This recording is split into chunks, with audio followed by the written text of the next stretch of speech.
Hello tout le monde, j'espère que vous allez bien. On revient aujourd'hui avec une vidéo dans une ambiance un peu feutrée de la soirée. Il est 19 h et j'avais envie de faire une vidéo. Je reviens en fait aujourd'hui pour faire une vidéo assez rapide sur les pensées intrusives. En fait, quand j'ai eu une période d'anxiété très élevée avec des angoisses très flippantes, profondes, etc., j'ai eu énormément de pensées intrusives. Donc les pensées intrusives se manifestent souvent chez les personnes qui ont des troubles de l'anxiété, de la dépression ou des angoisses. Et généralement c'est des choses qui sont récurrentes et généralement il y a un passif avec un terrain d'angoisse. En fait ça se manifeste pas comme ça. Donc moi j'ai vraiment connu les pensées intrusives l'année dernière quand j'ai atteint un point de non-retour avec mes angoisses où c'était vraiment très violent, enfin violent effectivement dans les aspects physiques de l'angoisse et aussi dans les aspects psychiques. Donc j'avais énormément de pensées intrusives et ces pensées là en fait étaient limite devenues un petit peu obsessionnelles, parce qu'en fait une pensée intrusive c'est une pensée qui va se manifester et dont on va complètement ressasser, on va rester des heures sur cette pensée là parce que c'est une pensée qui nous fait extrêmement peur. Par exemple, assez banal, quand on fait une crise d'angoisse, on a le cœur qui bat extrêmement vite. Donc quand le cœur bat extrêmement vite, la première chose qu'on pense c'est je vais mourir, j'ai une maladie cardiaque, j'ai un problème de cœur, etc. Et on peut devenir complètement obsédé par cette idée de se dire que si on ne sait pas que c'est une crise d'angoisse, même quand on le sait, on peut être obsédé par l'idée de se dire qu'on a un problème cardiaque, physique. Et on va aller chercher à se rassurer par différents moyens, que ce soit sur internet, etc. Et en fait, ça peut devenir complètement obsessionnel. Moi par exemple, je vais vous donner un exemple qui, quand je le dis maintenant, me fait flipper, mais j'ai eu énormément de pensées intrusives. Par exemple, je suis sur l'autoroute, je suis en train de conduire, etc.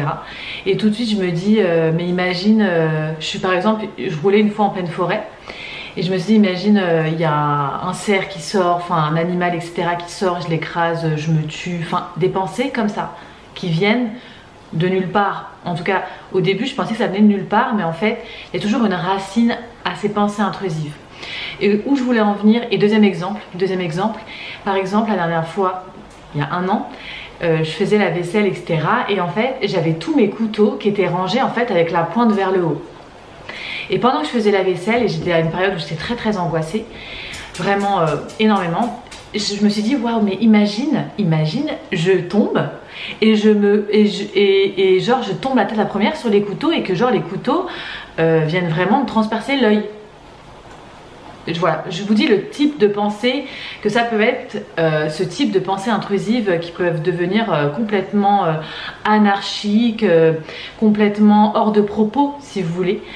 Et en fait, ces pensées-là, elles ont une racine. En fait, elles se manifestent pour une raison et elles se manifestent, comme je vous l'ai dit tout au début de la vidéo, souvent quand on a un trouble de l'anxiété. Moi, j'ai compris que les pensées en fait intrusives avaient une racine. C'est-à-dire qu'elles ne se manifestent pas comme ça par hasard et il y a toujours un besoin derrière cette pensée. Donc il y a toujours un besoin derrière cette pensée intrusive. Par exemple, quand je faisais une crise d'angoisse et que mon cœur battait extrêmement vite, j'avais l'impression que j'allais crever, que j'avais un problème de cœur, que j'avais un problème cardiaque. En fait, derrière ça, c'est que, bon, il y a la peur de mourir et il y a la peur aussi, ce manque de sécurité que j'ai vis-à-vis de la vie, tout simplement. Donc moi, en tout cas, de mon histoire, c'est que j'avais un manque de réassurance vis-à-vis de mes parents, c'est-à-dire que moi, j'ai toujours été un petit peu seule avec mes questionnements et mes questions existentielles. Et en fait, je pense que j'ai jamais eu de réponse à ces questions-là et d'être rassurée quand j'étais jeune vis-à-vis de toutes mes questions. Et je pense que je suis quelqu'un d'hypersensible. Il faut savoir que souvent les personnes hypersensibles vont développer des crises d'angoisse ou du moins de l'anxiété très élevée ou même de la dépression, vont vivre cette expérience là parce que les personnes hypersensibles ressentent tout ultra fort et en fait ça peut mener vraiment à des déséquilibres et notamment de l'anxiété, de l'angoisse ou de la dépression parce qu'on ne se sent pas à notre place. En l'occurrence, voilà, moi ce que je voulais vous dire c'est que les pensées intrusives sont tout à fait normales, encore plus si vous êtes une personne stressée, angoissée, elles vont se manifester et elles vont être complètement, on va dire, c'est une pensée, on va dire mais mon Dieu quoi. On peut même avoir des pensées vraiment de folie en se disant par exemple qu'on a peur de pouvoir tuer quelqu'un carrément. C'est des pensées qui ont besoin de se manifester parce qu'elles ont besoin d'être traitées pour moi à la racine, c'est-à-dire c'est comme le haut de l'iceberg.